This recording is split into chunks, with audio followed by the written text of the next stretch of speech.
Everything that you have been taught about the book of Revelation is completely wrong. Starting with the very author that it's attributed to, meaning it's not the actual author, that's just who people at a later date assumed it to be. So even though it's attributed to John the Evangelist, we don't actually know who the real author is.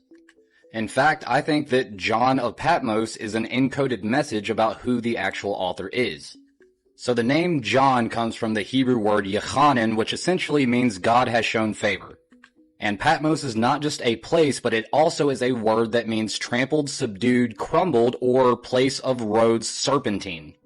Now we know that the book of Revelation was written by a prophet, however, everyone automatically assumes that it is a male prophet. However, did you know that there are female prophets inside of the Bible? In fact, there are approximately 10. These include Miriam, Deborah, Huldah, Noadiah, the wife of Isaiah, Anna, and the 4 daughters of Philip. However, there is one more missing clue here that actually alludes to someone else who was the very first to have a vision, who also followed the serpentine path, which leads us to none other than Eve herself, who becomes wisdom, who is the Holy Spirit who inspires all the philosophical writers all throughout the entire Bible. Prophets and writers that would write about prophetic events given insight from wisdom. Jesus' entire ministry was a wisdom gospel, but also was him presenting how to uplift women, literally.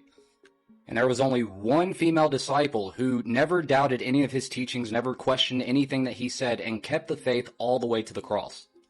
And just like Moses' sister, the female prophetess, that was Miriam Magdalene. Now, I know what you're thinking. In the beginning, it literally says John, but however, the oldest manuscripts of the book of Revelation doesn't have Revelation chapter 1, and some scholars believe that this was actually an addition to the text. And why would her identity need to be changed in order to have this vision? Well, this text was extremely important to very early Christians, and if they attributed it to a woman in their time period, nobody would have taken it seriously. Then we have one final clue, and that's the Gospel of Thomas, which was circulating around the same time as the book of Revelation before it became canon in the Bible as we know it today, where Jesus himself is saying that he will make Mary male. Now, obviously, all of this is a theory, however, there is plenty of evidence to back it up. And the truth is what makes it so fascinating, considering the fact that that book specifically says that if you change any part of this prophecy, then you will be cursed. The church has gotten wrong on Mary Magdalene's identity specifically multiple times throughout history. And if this is true, it proves my theory that Revelation, or the Book of Apocalypse, is meant to destroy your world perspective and the world of how you see it, including what you were taught in early Christianity.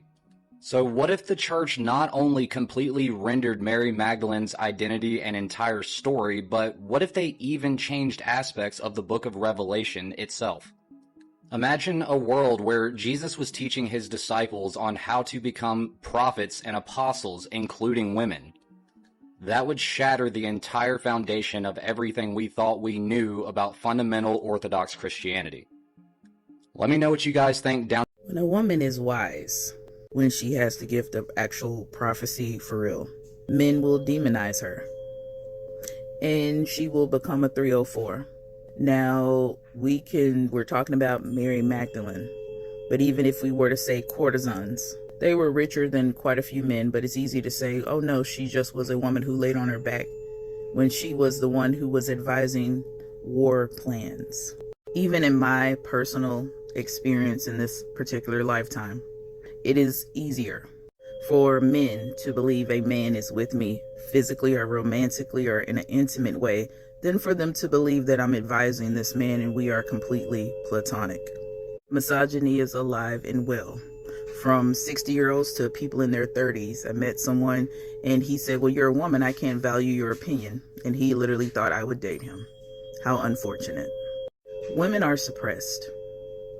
In certain countries, women are not even allowed to have a conversation. That's how powerful women are. When women are by ourselves, we become productive and positive. Men become destructive and harmful to society. Now, this conversation is not for all women because we already know all women is a little too vast and everybody's not a sister. Nor does that mean that some men can't be allies. If you're here and you're disagreeing in my comments and you literally have to follow me to even comment, I find you to be divisive and weird, and don't worry, I'll just remove you. There won't be any conversation because you're proving my point that uneducated fools will remain fools and everybody's not here to evolve.